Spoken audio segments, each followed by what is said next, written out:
ജന്മഭൂമിയിലേക്ക് സ്വാഗതം.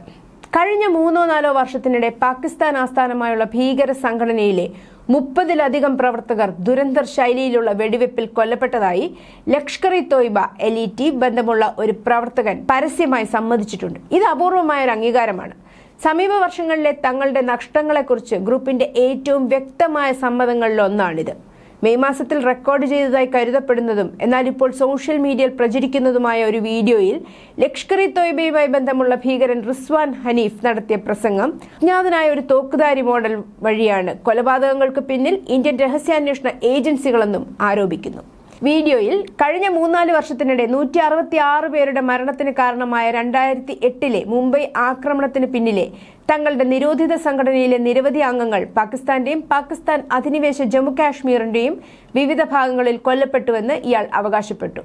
പെഷ്വാർ, കറാച്ചി, റാവൽപിണ്ടി, മുസാഫറാബാദ്, റാവൽകോട്ട് എന്നിവയുൾപ്പെടെ നിരവധി പാകിസ്ഥാൻ നഗരങ്ങളിൽ ലഷ്കർ പ്രവർത്തകരെ ലക്ഷ്യമിട്ടിട്ടുണ്ടെന്ന് ഹനീഫ് തന്റെ അനുയായികളെ അഭിസംബോധന ചെയ്തുകൊണ്ട് അവകാശപ്പെട്ടു. തീവ്രവാദ റിക്രൂട്ട്മെന്റിലും അതിർത്തി കടന്നുള്ള നുഴഞ്ഞുകയറ്റത്തിലും കുപ്രസിദ്ധനായ ഹനീഫ് ഹിന്ദുക്കൾക്കെതിരെയും അധിക്ഷേപകരമായ പരാമർശങ്ങൾ നടത്തി.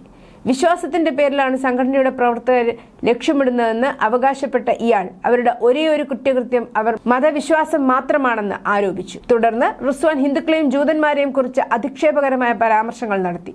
അവരുടെ മതപരമായ ആചാരങ്ങളെ ഇസ്ലാമുമായി താരതമ്യം ചെയ്യാൻ അവഹേളിക്കുന്ന ഭാഷയും ഉപയോഗിച്ചു.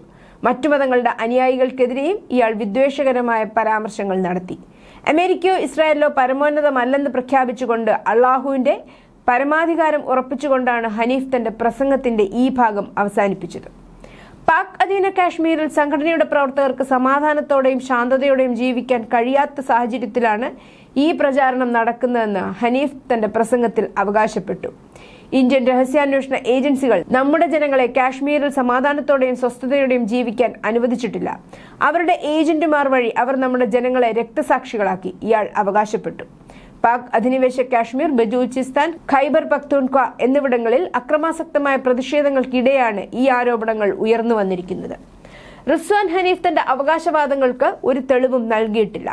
അൽ-ഖ്വയ്ദയുമായും താലിബാനുമായും ബന്ധമുണ്ടെന്ന് ആരോപിച്ച് 2005-ൽ ഐക്യരാഷ്ട്രസഭ ഉപരോധം ഏർപ്പെടുത്തിയ ലഷ്കർ-ഇ-തോയ്ബയുമായി ബന്ധമുള്ള ഒരു തീവ്രവാദി ഇത്തരം കൊലപാതകങ്ങൾ പരസ്യമായി സമ്മതിക്കുന്നത് ഇതാദ്യമാണ്. സമീപ വർഷങ്ങളിൽ പാകിസ്ഥാനിലുടനീളം അജ്ഞാതരായ തോക്കുധാരികളാൽ സംഘടനകളുമായി ബന്ധമുള്ള നിരവധി ഭീകരർ കൊല്ലപ്പെട്ടിട്ടുണ്ട്. ഇത് ആക്രമണങ്ങൾക്ക് പിന്നിൽ ആരാണെന്ന വ്യാപകമായ ഊഹാപോഹങ്ങൾക്കും കാരണമായി. ഇന്ത്യ തങ്ങളുടെ പ്രദേശത്തിനുള്ളിൽ ലക്ഷ്യം വെച്ചുള്ള കൊലപാതകങ്ങൾ നടത്തിയതായി പാകിസ്ഥാൻ പലതവണ ആരോപിച്ചിരുന്നു. അതേസമയം ഇന്ത്യ അത്തരം ആരോപണങ്ങൾ നിരസിച്ചു. വീഡിയോയിലെ റിസ്വാൻ ഇന്ത്യ അന്വേഷിക്കുന്ന ഒരു മുതിർന്ന ലഷ്കർ ഭീകരനാണെന്ന് സ്ഥിരീകരിച്ചുകൊണ്ട് വീഡിയോയുടെ ആധികാരികത ഇന്ത്യൻ സുരക്ഷാ ഏജൻസികൾ പരിശോധിച്ചു.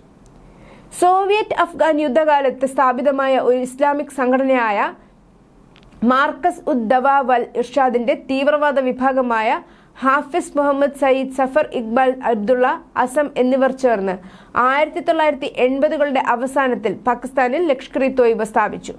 സോവിയറ്റ് യൂണിയൻ അഫ്ഗാനിസ്ഥാനിൽ നിന്ന് പിന്മാറിയതിനെ തുടർന്ന് ഗ്രൂപ്പിന്റെ ശ്രദ്ധ ജമ്മു കാശ്മീരിലേക്ക് മാറി. ഇന്ത്യ, US, ഐക്യരാഷ്ട്രസഭ, മറ്റ് നിരവധി രാജ്യങ്ങൾ എന്നിവ ലഷ്കർ-ഇ-തോയ്ബയെ ഭീകര സംഘടനയായി പ്രഖ്യാപിച്ചിട്ടുണ്ട്. പാകിസ്ഥാന്റെ ഇന്റർ സർവീസ് ഇന്റലിജൻസ് ISI-യിൽ നിന്ന് ഈ ഗ്രൂപ്പിന് പിന്തുണ ലഭിക്കുന്നുണ്ടെന്ന് ഇന്ത്യയും നിരവധി പാശ്ചാത്യ സർക്കാരും പണ്ടേ ആരോപിച്ചിട്ടുമുണ്ട്. News desk, Janmabhumi.